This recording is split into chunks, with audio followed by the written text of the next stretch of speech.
You could march all day under a scorching sun with more than 30 kilos of armor, shield and weapons, knowing that at the end of the journey you would still need to dig trenches, set up camp, and maybe fight to the death.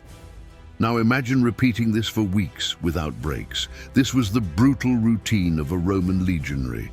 But the secret of these men's survival wasn't just in the sword, it was in the bread. What they ate. Before the combat, food came. Before glory came the simplicity of a rustic meal. Nutrition was part of the discipline, the strategy, and war. Today, we're going to reveal what Roman soldiers really ate to survive grueling marches and savage battles. Among all foods, one was absolute king, wheat.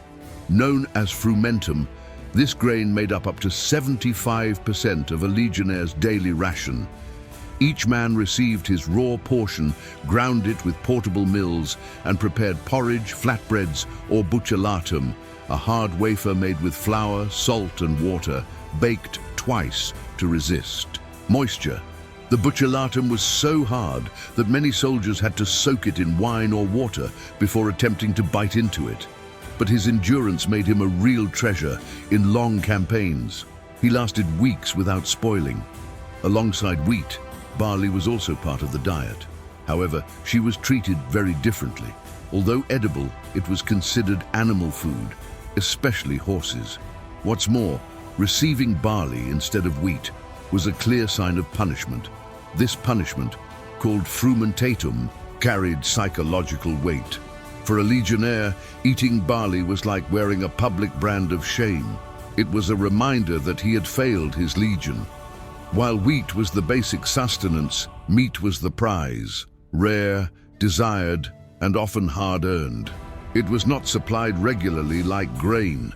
To have it, the soldier had to hunt, improvise, or plunder. Hunting became a true military exercise. Silence, strategy, patience, and group work. Everything that was applied on the battlefield was also required. In the act of shooting down a deer, a boar, or a rabbit, who missed the mark?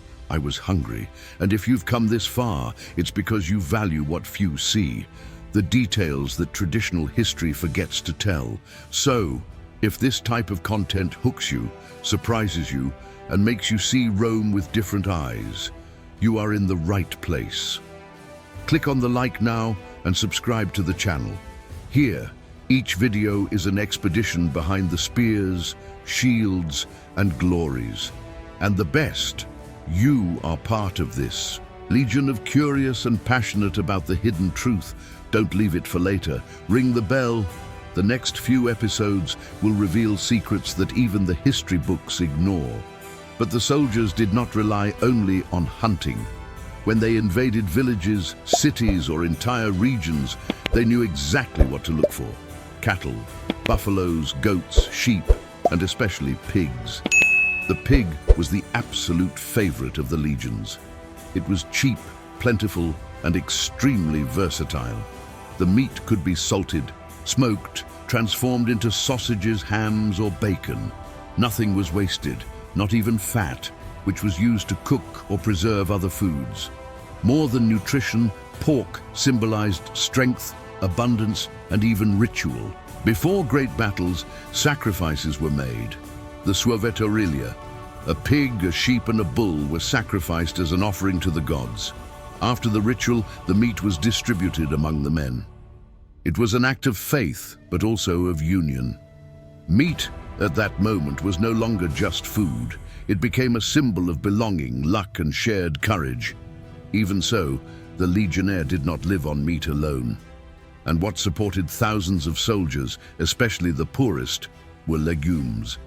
Lenses, peas, and broad beans made up the vegetable protein base, easy to store, prepare, and transport. Legumes were the silent secret of Roman resistance. Cooked with water and mixed with wheat, they were transformed into dense, nutritious, and easy-to-digest soups and stews. In the midst of the dust, the noise of marches, and the improvisation of camps, a simple stew of lentils was more precious than gold. They were dishes without refinement, but deeply functional. In addition, they required few resources: a modest fire, an earthenware pot, and patience, ingredients that every legionary could carry. Alongside legumes, vegetables appear.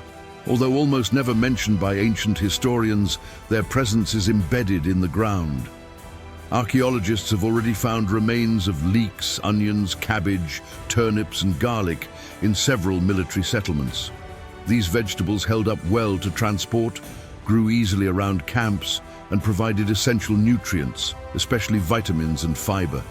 They were silent allies in the fight against digestive diseases, infections, and dietary deficiencies. Meanwhile, fruits played another role, that of the exception. They were not part of the daily diet, but were received as unexpected gifts, almost as rewards. Dried figs, dates, and raisins were the most common, usually obtained through local traders or by gathering in newly conquered regions. The fruits, in addition to being tasty, offered psychological relief. In long and exhausting campaigns, where the taste of the food was almost always the same, the sweet and vibrant taste of a dried fig or a raisin broke the monotony, restoring courage and humanity to the soldiers. A remarkable episode was recorded by Polybius. During a period of extreme famine, King Philip V managed to get a shipment of dried figs for his troops. This simple gesture was enough to restore strength and raise the morale of men on the verge of collapse.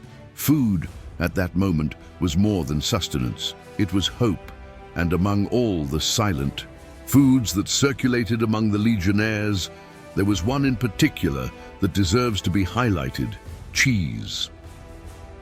Underestimated by many, cheese was, in practice, one of the most important allies of survival in the campaign. Light, durable, and nutritious, it required very little preparation and could be consumed anywhere, at any time. Made from cows', sheep's, or goat's milk, cheese efficiently provided protein and calcium. What's more, it didn't have to be salted or smoked, which made it ideal for soldiers on the move. Cheese was a food made by the soldiers themselves and for themselves. During the rare periods of prolonged rest, it was common to find rudimentary presses and utensils used for the artisanal production of cheese in the camps. It was a kind of silent ritual that connected the warrior to normalcy, an anchor of stability in the midst of the chaos of military life. It could be eaten during the march, between maneuvers, in the early morning watches, without the need for pans, fire, or any special utensil. And the most incredible, even in small portions, he sustained. But there was no point in eating well if there was nothing to drink. Hydration was a matter of life and death. Each Roman soldier carried his own water source, a leather skin or a metal cantimplora. The generals knew a thirsty army doesn't last. For this reason, every camp was set up near reliable water sources, such as rivers, springs, or wells, dug by the legionaries themselves. However, drinking water directly from unknown sources was dangerous. The risk of contamination and intestinal diseases was enormous. To solve the problem of contaminated water, the Romans created a solution as simple as it was ingenious: posca, a mixture of wine vinegar diluted in water, sometimes with honey, herbs, or spices. Its acidic taste could cause strangeness, but its usefulness was incomparable. Acidity killed microorganisms, prevented infections, and aided digestion. It was light, easy to prepare, withstood the heat of the marches, and still gave energy. A true isotonic of antiquity. Although despised by the Roman elite, who saw it as a drink of the lower classes, among the soldiers the posca was almost sacred. With each sip, they knew they were protecting themselves. What's more, the vitamin C present helped prevent diseases such as scurvy, especially in distant and prolonged campaigns. The efficiency of posca shows how even the humblest elements of the diet had multiple functions: feeding, hydrating, preserving. And that's where the two silent and indispensable ingredients of every military campaign come in: salt and olive oil. Both were much more than spices. They were strategic resources, and without them, the empire simply wouldn't work. Salt was the true white gold of the empire. Far beyond seasoning, its function was to preserve meat, fish, vegetables. Everything could be kept for weeks with the right salting technique. Thanks to this, the legions could march through entire territories without relying on fresh food. And its importance was such that it gave rise to the word salary, the salarium, a bonus paid to soldiers for the purchase of salt. Without him, there was no successful campaign. It was he who prevented the food from rotting. He was the one who kept the troops standing. Olive oil, on the other hand, was the true wild card of Roman food. It was used for cooking, preserving, treating wounds, protecting the skin from cold and dust. It was balm, energy and hygiene in a single product. Their amphorae, often marked with the seal of origin, were transported in protected convoys as if they were weapons. Where there was a legion, there would also be oil. Authors such as Pliny and Vegetius leave no doubt. Olive oil and salt were part of the logistical heart of the empire. They were present in all the bases, in all the marching columns, as invisible pillars of every victory. But who took care of all this? Who guaranteed that each man had water, food, and utensils? The answer shows the true grandeur of the Roman machine. There were entire centuries devoted solely to logistics, soldiers specialized in transporting, storing, distributing supplies, and setting up temporary structures.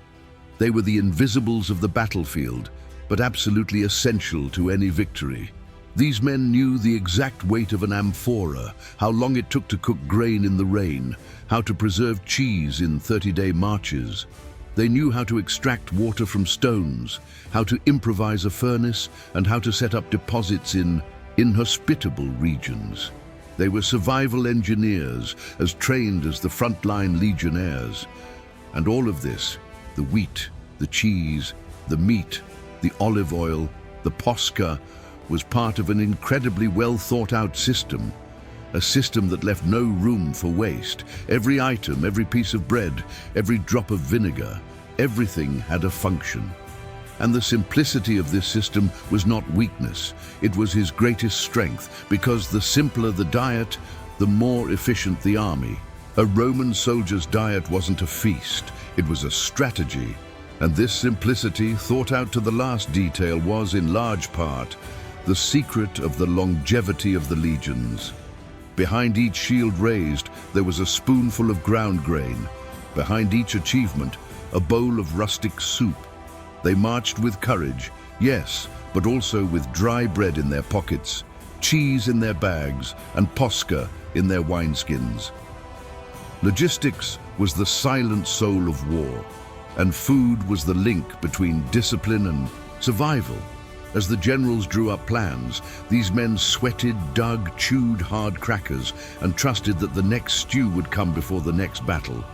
Every bite was resistance, every sip persistence, every meal an act of war.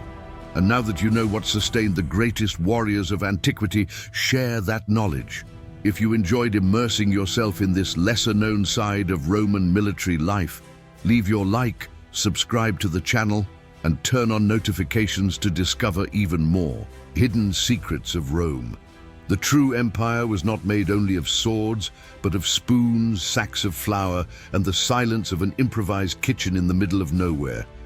If this knowledge has added something to you today, if at some point you thought, "I never imagined this," then it was worth bringing this story to you. Now, I only ask you one thing in return. Leave your like and subscribe to the channel, because each new video is made to transform the way you see the past, and maybe even the way you look at the present. The Roman Empire did not survive with swords alone, and you don't have to face the world without knowledge either. Come with us. This journey is just beginning.